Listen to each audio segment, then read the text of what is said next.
Hi, Jim Ziegler, the Alpha Dog. Got a great session for you today. The truth of the matter is, if you are not in the first 4 or 5 search listings in Google, you don't exist. Could you imagine 10 years ago, even thinking there was such a thing as Google 20 years ago? Oh, what the heck? We're going to talk today about SEO, search engine optimization, and that's been a big subject around the industry. In automotive, everybody is wrestling with Google My Business, search engine optimization, and one of the companies that just entered into the fray and is coming in full force. They've hired my good friend, one of the foremost experts in the world in the SEO arena, Greg Gifford. And I've got the CEO of that company on with me today. This is going to be Mark Beelan from SearchLab. Listen to what we've got to say. Let me bring him on. Hi, Jim. This is a pleasure. Hello, Mark. Thank you for having me. Well, it's a pleasure to have you. Tell me about SearchLab. Tell me about your beginnings. Tell me where you're at. Tell me what you're up to. Tell me everything I need to know in the next 30 seconds about SearchLab. Yeah, so we're about a 3.5-year-old agency. I've been doing SEO for 13 years. We started out like any other small business. We had to take any client we could get. We were making websites. We were doing paid search and SEO at that time, and really found our niche in local SEO. And so working with brick and mortar businesses or business that services a specific geographic area, think of the trades. And that's how we got started. So we built a network and did good work for people, and they referred us to other customers. And over time, the agency scaled up to over $1 million. And then I felt like we needed to do some things in terms of the leadership of the company to take it to the next level. So almost a year ago to the day, Greg Gifford joined us as our vice president of search. He really came in, and it was like being able to skip levels in a game. We had some processes. We thought we were doing a good job, and our clients were happy. But with Greg, we were able to really get with an industry veteran, and it got me into auto in a way that I hadn't been before. His knowledge and his reputation in that vertical are second to none. And so we have gone, I feel bad bragging about it because 2020 has been such a tough year for so many, but we have more than doubled the SEO revenue in this year, which is not an easy year to do it. Auto dealers are the largest vertical for us, and in the spring we hired Mark Irvin. So we really felt like our SEO team was among the best in the whole industry, but we wanted to get that paid media personality. Well, not just in the industry. Yeah, and so Mark Irvin joined us. Not just in the industry. Yeah, and Greg Gifford is internationally known in and out of the auto industry. I mean, when we talk about SEO, we have a lot of homegrown industry experts. But Greg Gifford, he speaks at international conferences. It's not unusual to see him on a plane to Indonesia speaking to international SEO audiences, as well as the automotive vertical. Did I give it away? Jim, you're exactly right. Yeah, I heard a story. I was talking to Brett, a guy who does SEO over in the UK, and he said when Greg comes into town, it's like traveling with the Beatles. People come up to him and want to get a picture with him and want to get his autograph, and that's over in the UK where we do no work. I mean, he's just that well known in our industry. He's been doing it for a very long time. He's one of the most in-demand speakers, not just in terms of auto dealership, but at SEO conferences. He's spoken at MozCon and PubCon and SMX and these. So he trains other agencies, their top people, how to do this as well. And so you're not wrong. We hired a rock star when we got Greg, and it's been an absolute game changer for our agency. I am is one of my better friends. I'm sure you're aware of that, and I think the world of him, and I am so glad to see him back in the automotive sector. Where I live. Well, tell me now, what is important going into 2021? What should dealers be thinking about? What should they be doing? What should they be not doing? Who do they need to embrace? Who do they need to get away from? Well, I think there's a few things that I would say there. The one thing, and I don't mean to make enemies on your show, so I apologize, but the OEM approved vendors can present some challenges. So your last part of your question was who should be wary of. We really pride ourselves on not competing with our businesses. So if I have a client, this is going to break your heart, but we had a dealership wanted to sign up with SearchLab. We had to say, I can't take you, because they were a Kia dealership and we already had a Kia dealership in their territory. And that conflict of interest is a policy that we won't break. If you're my client, I'm going to give you everything I got. Wait a second. Wait. Stop. You're trying to tell me you're a company with ethics? Can you believe it? Yeah. You couldn't possibly be a vendor in the car business.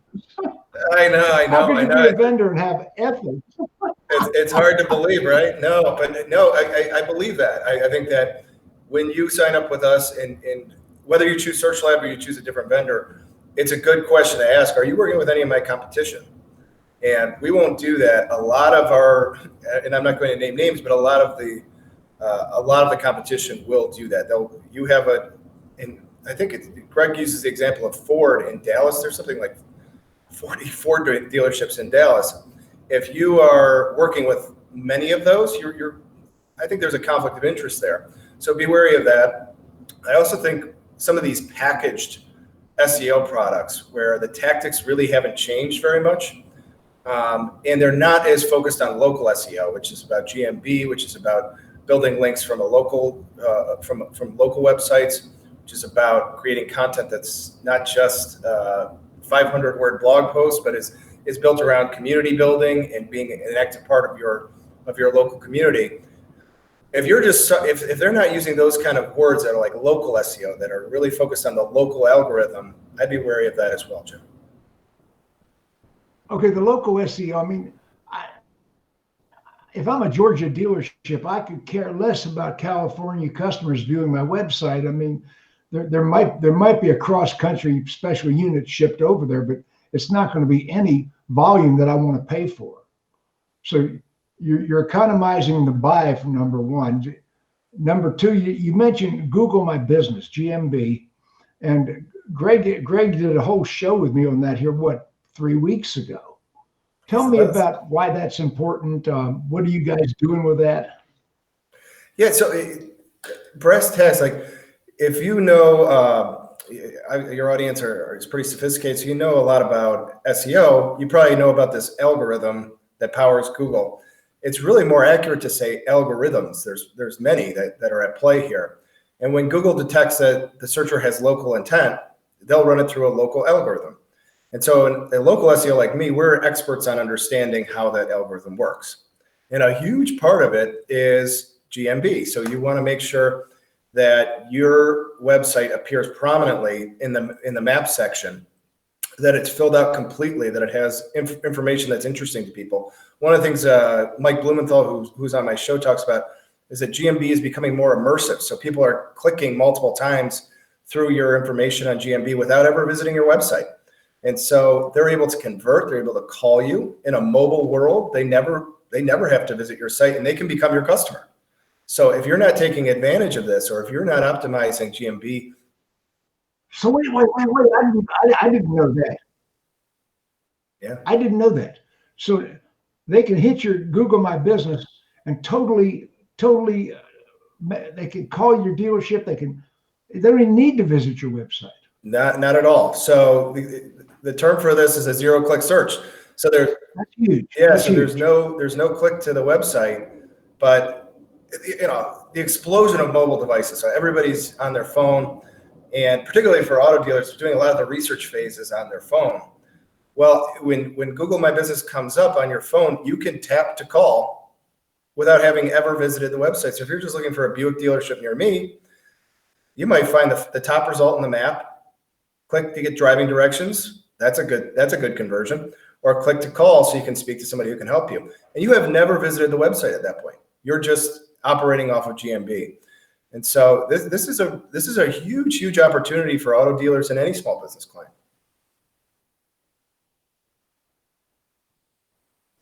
Love it, love it, love it. What other services are you guys offering? Tell me about SearchLab. Get more detailed.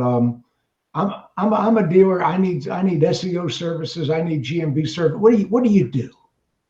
So we have this local SEO team that's doing great. We're having amazing results. Since we've started, we have not lost knock on wood, we have not lost an auto dealer client. So every single one that we've signed, we retain to this day. Even during COVID, even when things got bad, our results are just that good. And I would love to take a lot of the credit for that. Really what I should take credit for is having the wisdom to hire Greg and the persuasion, the persuasive skills to get him to come on board and take a chance with me. His genius is that he knows that algorithm better. I've been doing this 13 years. I'm very, very good. I'm a speaker. People call on me to talk about it. And I have no problem saying Greg's just at another level. He's sensational. So we started to see these really happy SEO clients, but we needed to level up on our paid media game. So I'm a search guy. I want to do paid and I want to do organic search. And we felt like we were doing a great job for the SEO, and we would look in the analytics and say, these, especially our auto dealer clients, were just getting let down by the paid media that they were getting. So whether that was 40-50% of the budget was being spent on the company's name, or it was clearly a packaged automated paid product, we felt like we could do a little bit better. So I sought out, and as you can imagine, this is kind of my MO, I sought out the best expert in the whole world on it. And that person's name is Mark Irvin. So in 2019, I'm obviously biased. Mark works for me. He's our director of paid media. But don't take my word for it. Microsoft in 2019 named him the PPC Influencer of the Year. A very reputable publication called PPC Hero named him the PPC Influencer of the Year. And so he was 2/3 of the way through the Triple Crown in 2019. And so he runs our paid division now. And so you've really hired some top talent in the industry. I mean, between the two names you just threw out, you've got two of the top SEO and PPC people in the industry. True. And I'm biased, but I think we've got the best.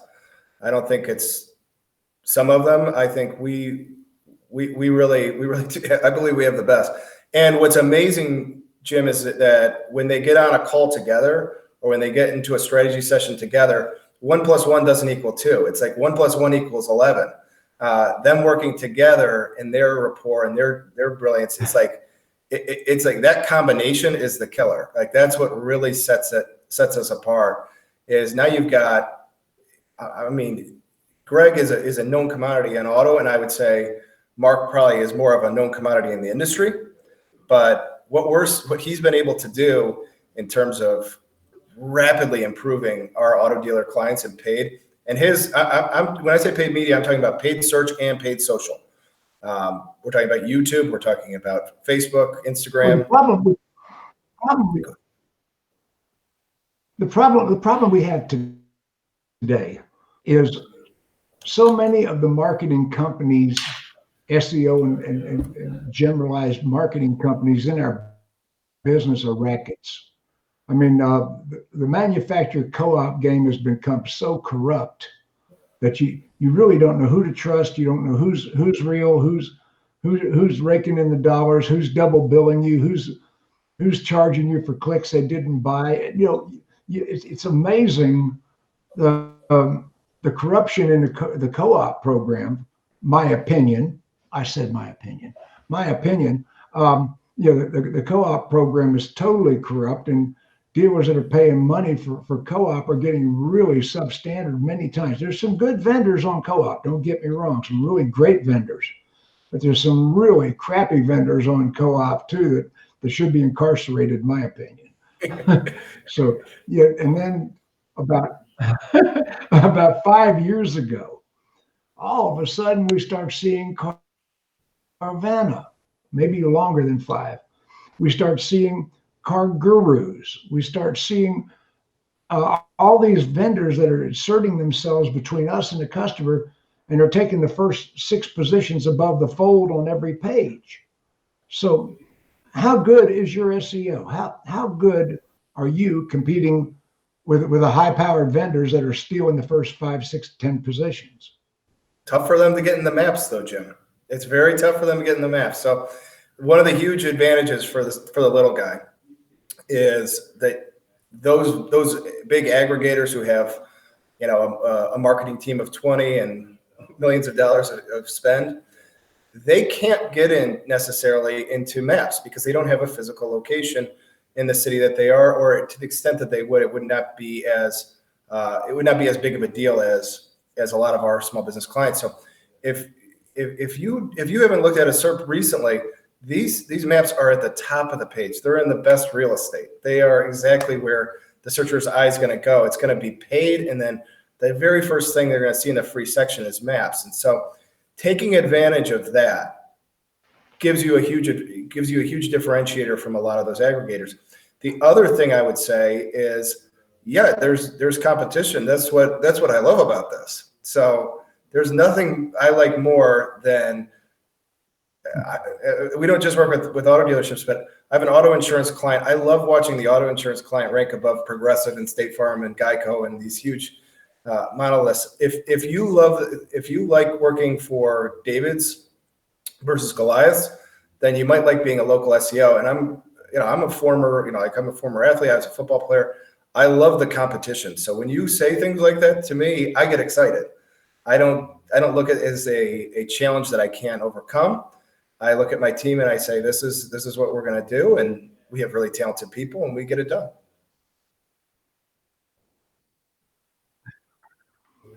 Fantastic. If I was to say, Mark, we're talking to every dealer in the country here, which we're not yet, but when we're talking to every dealer in the country, what do you want these people to know about SearchLab? What do they need to know? There are a few things. One, we are going to be that ethical company. So I like this about digital marketing. I've liked it since the beginning. For better or for worse, you're going to know the results. You're going to know conversion numbers. Every report that we make for our clients is customized. It's created in Data Studio. They're beautiful. And they tell you real information. They tell you how many phone calls you got, how many driving directions, how many chats, tell you how many lead forms you got, how many test drives you sold or you set up. This is the stuff that the general manager or the dealer owner care about. And so we want to put forward the information you care about. And a lot of these 3-letter acronym things that come up in SEO, the general manager doesn't care. They want to know, what's moving the needle. And so for us, our reporting, I think, is a differentiator as well. We want to make sure that we are naked to the results, whether they be good or bad, because we're so confident that our results are going to be good. We want to put that out there, and we have nothing to hide. So transparency is huge here. Acting ethically is huge here. We're never going to work with one of your competitors. Because you're giving the people full reporting. Yep. Full reporting. Full reporting. Your clients get full, detailed, transparent reporting, which a lot of the reporting is not detailed or transparent in any way. I've seen what some of the agencies are submitting to the dealers, and I'll just leave it at that. It's amazing, isn't it? So, I don't know how you can charge money for this. Transparency. Yeah, I completely agree with you. I think they do, and they get away with it, and the manufacturers subsidize it. Yeah, I completely agree with your feedback earlier. I wanted to comment on that because you mentioned the co-ops and some of the things you've seen. We get the same report, so we'll take a look at, as we're looking at a prospect, what they're getting, and I'm as outraged as you are. It's like you're like, I can't believe you're spending thousands of dollars for this sort of packaged product that's highly automated. It's especially true on paid. That's highly automated. It doesn't have a human touch. None of your reporting really tells me anything.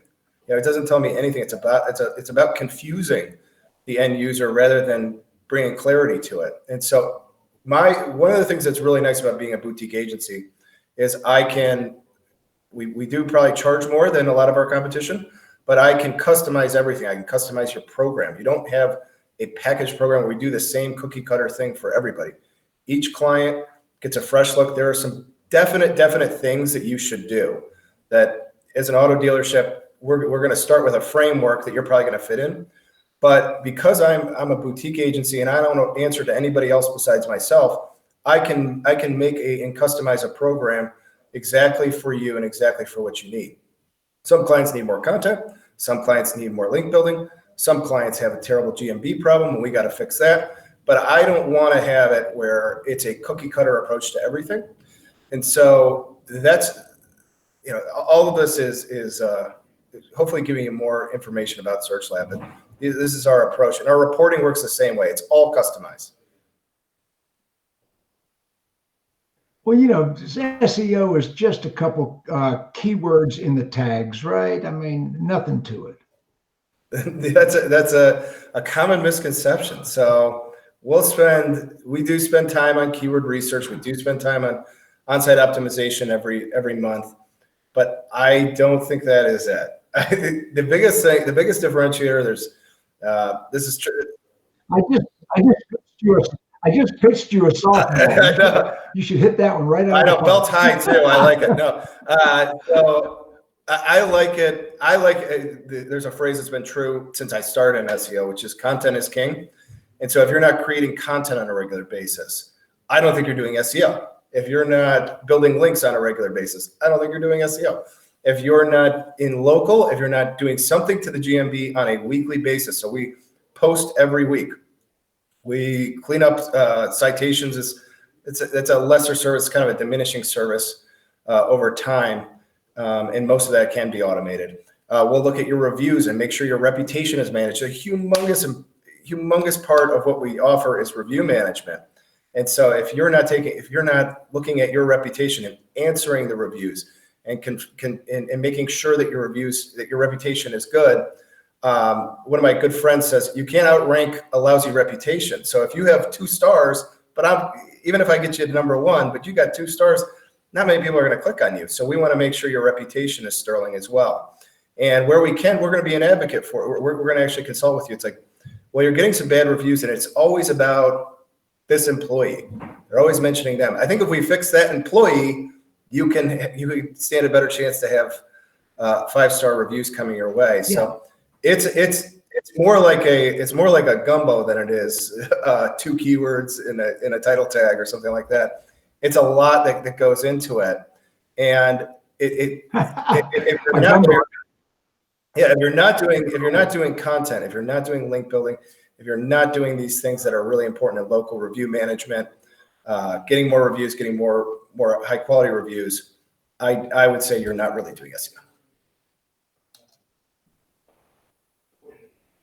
No, you mentioned gumbo. That I could just picture all the different ingredients that goes into a gumbo. So that makes sense to me. Right.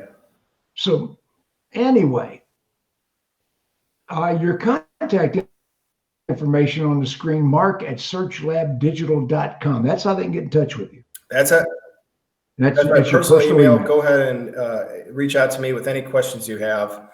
I'd be happy to tell you. I appreciate this forum, Jim, and I would be happy to tell anybody more about SearchLab, about what we do, about local SEO, about our paid media product. And I also, if it's okay, I'm promoting. You have an episode coming up on my podcast on Suds and Search in the new year. I have a podcast that also is a video show that comes out weekly on Thursdays. We're not going to do it for the next 2 Thursdays because that's Christmas Eve and New Year's Eve. It's called Suds and Search. And so we'll interview the top digital marketers in the world on their area of expertise. Suds. And I had you on there. We filmed it just earlier. How can they find it? It's on our website. You'll see a link for it right away. It's also posted on our blog. So searchlabdigital.com/blog and Suds and Search. So SEARCH. But and so I have a weekly video series, and then Greg. Oh, I like search. I like that too. But Greg also has Okay, hang on 1 second. Do your thing. Yeah.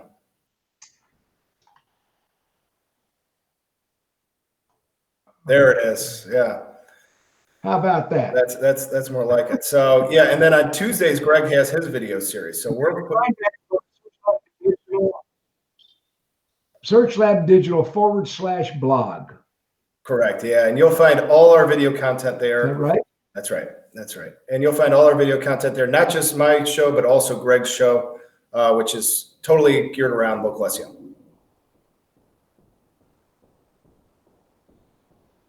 So you can Greg's show is on your blog, searchlab.com/blog, blog, weblog. And you'll get Anyway, so you mentioned you were a football player. Tell me about that. I didn't know that part. I wasn't just a football player, I was a coach. So until I even coached after I started SearchLab. So 2018 was my last season. I had my third baby. My wife actually had our third baby the following June, and that put a fork in me. But I've been around football my whole family. My brother played college football in Division III, and so it's really important. It's really important to me. I'd love to get back into it, but right now I'm loving my day job, and I got 3 little kids who keep me on my toes. But yeah, I was I was a defensive coordinator at a school here in Chicago at the varsity level. So I'm super into football. I only played football through high school, and that was it. Yeah, I didn't see that on your Facebook page. I was rooting around your Facebook page, but I didn't see that. Yeah, that's I don't know. Sometimes I wonder to keep it a secret. There's not many SEOs who are big jocks. It's a lot more Star Wars fans than football players.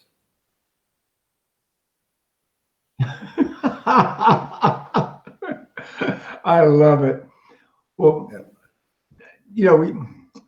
we've knocked off 30 minutes, but I think we have a lot bigger story to tell. And I'm just trying to see what you want to get out there to this audience. There's a bigger story here than SEO, but the fact that you've got 2 of the top experts in the world on your staff. I mean, and I see said people it right. paying a fortune trying. Google is the battlefield. That's right. That's right. And the battlefield is Google. I mean, it's not. Yeah, that's right. And newspaper used to be the way. Yeah, newspaper today is very effective if you're trying to raise a puppy. Yeah, if you're training a puppy, newspaper is effective. No, yeah, you're exactly right. But other than that. You're exactly right, and yeah, I'm a search guy. I mean, we still do a lot of stuff with Facebook and Instagram and all the other sort of paid social things. But really, at my heart, I'm a search guy. I believe most transactions start with a Google search. I was trying to mention this Brit yesterday. He reminded me of a post. There was a story that Google came out with. They tracked this one consumer named Stacy. This is like 3 years ago. She Googled 138 times before she leased a car. So that tells you how powerful this is and how long that journey can be. Now that's one isolated case, but I believe the number one place that these transactions start are on Google. Whether that's paid, whether that's SEO, if you're not there, you are missing an opportunity to find your customers. And if you're not there doing it well, your competition likely is. And so I'm very passionate about this. I think that if in my business, it's a talent business. If I don't have the most talented guys leading my team and the best people working on it, then my competition is going to beat me and they're going to be better. I believe that I do have the best guys, and that's why I've gone out and gotten these talented individuals to lead my divisions.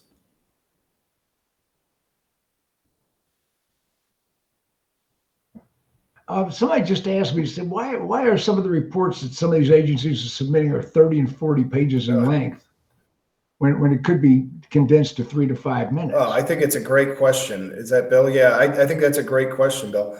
I don't know. I think If you want a cynical answer, which I believe is right, it's because they don't want you to read it. They want it to be information overload, and they want it to be so much information that you'll just kind of, I'll get to this later, and you continue to pay your bill. Well, you can dazzle people with both. That's right.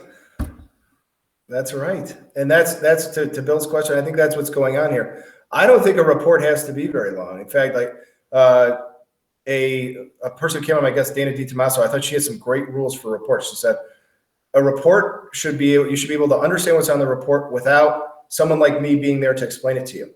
It should just be that easy to understand. It doesn't have to be long. It can be useful months later. So if I want to go back and look at, what was that report that I saw in April? I should be able to go back and reference that, and it's still useful today. And so I don't know why people do that. I think the main thing is it has the impression like, oh, they did a lot of work. And I give people the benefit of the doubt. I don't want to be cast aspersions on everybody. I give people the benefit of the doubt that they probably want to take credit for a lot of work that they've done. They just don't have empathy for the person who is eventually going to get that, because 30 or 40 pages to a busy small business owner is nuts. I mean, they're not going to read that. And if you want to go through that with them, it's going to be a trip to the dentist. No, nobody. Now, nobody's going to read that much of a report. I don't see it. No chance. Yeah, I'm doing something right now. Okay. Okay, I just added something to Perfect. the crawler on the screen. Okay, so if they want to see your blog, they can go to searchlabdigital.com/blog. Is that true? You got it right, and it's great. I mean, it's correct. Yep, it's a really good blog. We're mostly video content because we want to churn it out quick, and frankly, I think it's more interesting for our audience. So Greg has a great video series on Tuesdays. It's short. It's like three to 5 minutes, and mine is longer in form. It's kind of a free-flowing conversation like we're having. We had a great time. When I was on your show about 2 weeks ago. Yeah. You know, that was one of the more enjoyable things that week for me, I'll tell you. No, and that's the way I want it to be. So I like it to be kind of a hangout. Like if you it was the first time I met you, but I genuinely like you and most of the people who come on. So I don't want it to be all stuffy and full of technical. Let's just be two buddies having a conversation. And I usually have a beer. That's the suds part of it, because it's an homage to where our office is in Chicago, is this area called Malt Row. So also usually have a beer just to kind of set the mood that this is just going to be a hangout.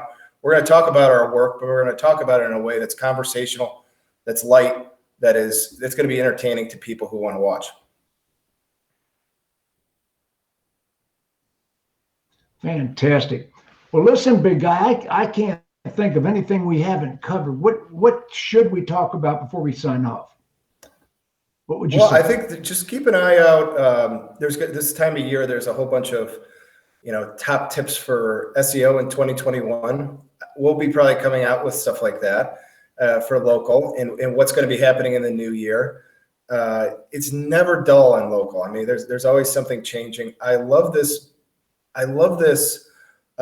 place where we're kind of in between a small business owner, which I also am a small business owner, so I can always empathize with them, and this gigantic corporation, Google, and I'm trying to make everybody work together. And so I'm so passionate about this stuff, Jim. Like, we're going to keep putting out content. We're going to keep trying to educate people. I hope we can get back to conferences here soon. Hopefully, maybe late next summer or in the fall. You'll see us all over the place. We're going really, really big in auto. Greg will be speaking virtually at NADA, and we'll have a presence at that conference. We're going to try and, I'm not going at this like a 7 out of 10. We're an 11 out of 10. We're really going hard after auto, and I'm really excited about it. If anybody wants to talk to me about it and how they can get started, I would say that's the main thing. Get in early, because if there is somebody in your in your territory who's already working with me, I can't work with you. So we're growing fast, and I want to try and help as many small business people as I can, especially auto dealers. So you're given a pretty much exclusive. You're given exclusive categories in local search. That's it. I mean, if it's a Ford dealer, you're not going to step all over another Ford dealer that's a direct competition. No, sir. So if your competition, Ford dealers are a great example. There's a ton of them in Texas, especially. There's a ton of Ford dealers. If I have a Ford dealership as my client, I'm not going to work with any of your competition. And that story is a true story. I tell you that just happened 10 days ago, I want to say, where Greg said, we got this opportunity. We got it, based on the company policy, we're going to have to turn this down. And I know that breaks your heart because I love to make sales too, but I owe it to my existing client to not work with the competition. Fantastic. Well, Mark, I'm going to say Merry Christmas to you. And you and I got a long way to go. We're going to be doing a lot more of this. As things develop, I want to talk about specific clients. I want to get into things you're doing, things you've built for specifics in the future. Jim, I would love that. Yeah, and it's great to talk to you and to talk to really a guy I'm becoming friends with here around the holidays. So I'm looking forward to keeping this relationship going into 2021, and I just really appreciate the platform. Well, thank you so much. Hang around a second. I'm going to sign off the broadcast. Folks, have a Merry Christmas. Happy holidays. Stay safe. Stay safe.